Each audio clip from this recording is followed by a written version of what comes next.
Shalom.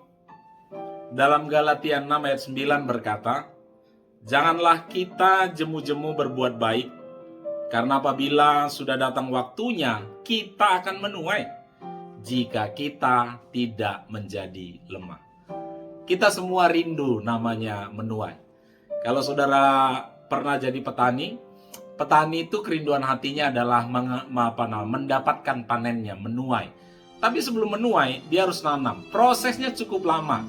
Kadang-kadang ada hujan, ada angin, ada panas. Kalau petani menyerah, dia nggak akan pernah menuai. Kalau kita belajar dari hidup petani, kita bisa mengerti apa tantangan-tantangan sebelum menuai.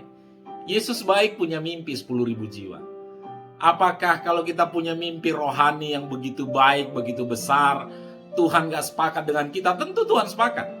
Tapi apakah kalau Tuhan sepakat tidak ada masalah? Oh, iblis senang sekali ganggu orang yang punya mimpi yang besar. Saya hanya mau sampaikan beberapa fakta. Ya, kalau tadi firman Tuhan bilang kalau kita ingin menuai, jangan jemu-jemu berbuat baik. Jangan jemu-jemu itu artinya jangan berhenti. Faktanya, orang gampang memulai, orang gampang start, sama seperti orang yang lari maraton ya, startnya gampang gitu ya. Waktu dia memulai, wah semangatnya luar biasa gitu. Kenapa? Karena mungkin di awal ketika dia memulai, dia lihat hadiah besar yang dia mau tuai. Kita waktu ungkapkan 10.000 jiwa, wah kita semangat. Karena apa? Kita lihat nanti betapa dahsyatnya ketika 10.000 orang itu sama-sama beribadah kepada Tuhan. Tetapi yang menarik sama seperti pelari maraton, along the way, panas, capek. Ketika orang tadinya semangat dia start. Karena apa? Fokusnya, wow gue dapat hadiah. Tapi ketika dia jalani, ketika rasain capeknya, panasnya, fokusnya udah ganti. Nggak lagi hadiahnya. Fokusnya kepada rasa capeknya. Fokus kepada rasa capek itu yang akan membuat orang berhenti. Ada banyak orang hebat memulai, tetapi sering gagal mengakhiri. Kenapa? Karena fokusnya berubah. Selama fokusmu tetap melihat bagaimana 10.000 jiwa itu, bagaimana orang-orang diselamatkan, orang-orang bertobat, saya percaya engkau gak akan pernah berhenti. Sebagai hamba Tuhan, sebagai gembala, saya hanya mau bilang, jangan berhenti. Jangan berhenti melayani. Jangan berhenti kalau kau punya bisnis. Jangan berhenti ketika kau memulai bisnismu dan di sepanjang perjalanan kau lihat tantangan. Jangan berhenti kalau kau punya cita-cita yang besar. Fokusmu lihat ketika kau capai itu nanti. Jangan fokusmu sekarang ketika kau lihat tantangan-tantangan yang sedang kau hadapi. Di dalam pelayanan ini juga sama. Kalau kita melihat tantangan kita hadapi, kita menyerah. Sebagai gembala, kepada para ketua-ketua komsel, kepada para jemaat, saya hanya mau bilang, fokusmu lihat bahwa orang-orang yang kau layani itu nanti menerima Tuhan. Wow, kau akan sukacitanya luar biasa. Jangan lihat tantangannya, tapi lihat resultnya, hasil akhirnya. Yang kedua, dikatakan kapan kita menuai? Jika kita tidak menjadi lemah. Jika kita tidak menjadi lemah itu artinya jangan patah semangat, jangan gampang menyerah.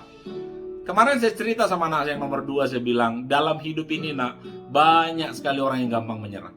Jadi kalau kita naik ke gedung tinggi dan kita meludah dari situ, kita pasti kena sama, ludah kita itu pasti kena sama orang yang gampang menyerah.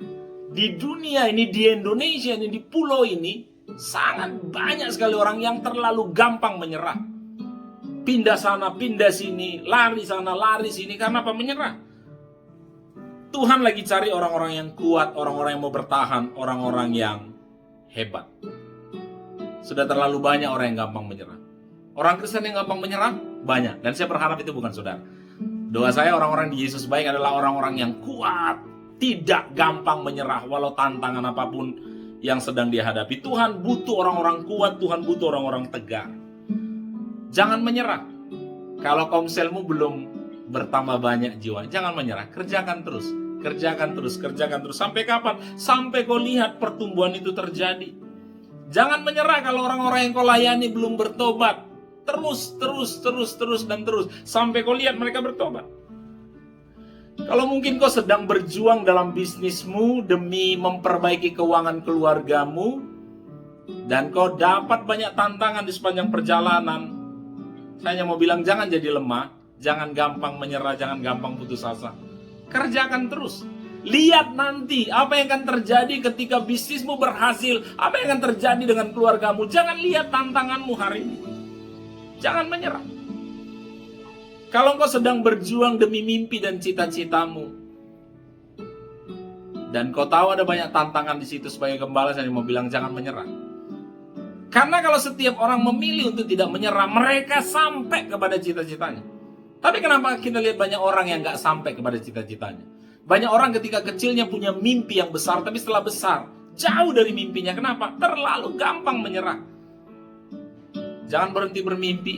Sekalipun tantanganmu besar, saya hanya mau bilang sebagai gembala, jangan menyerah sebelum mimpimu jadi. Jangan menyerah. GKKI Yesus Baik punya mimpi 10.000 jiwa. Hari ini masih jauh sih. Masih jauh. Dan kita menemukan mungkin banyak orang-orang yang menyerah di sekeliling kita. Tapi saya hanya mau bilang sebagai gembala, ingin menguatkan saudara, sebelum 10.000 jiwa itu kita gapai, saya hanya mau bilang jangan menyerah, jangan putus asa. Karena kalau kau lihat di luar sana masih banyak orang yang membutuhkan Tuhan. Di Alkitab ada seorang yang bernama Abraham yang disebut sebagai bapak orang beriman. Apakah Abraham perjalanan hidupnya baik-baik aja? Enggak, dia pernah kok menyerah. Dia sampai ngomel sama Tuhan, Tuhan, hambaku yang akan menjadi pewarisku karena enggak kau kasih anak.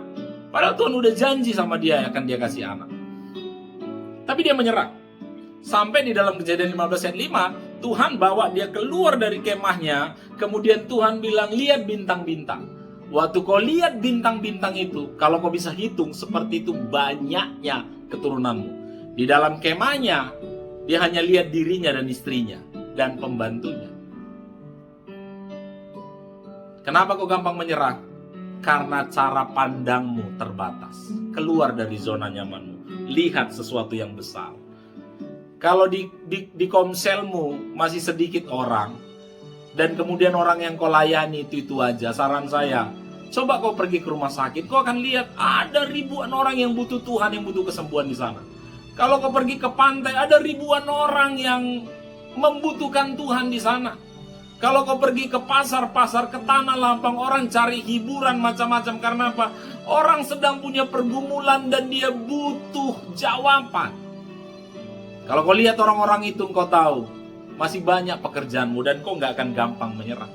Keluar dari zona nyaman. Nah, waktu kau keluar, kau akan lihat ada banyak jiwa kok sebenarnya yang perlu dilayani.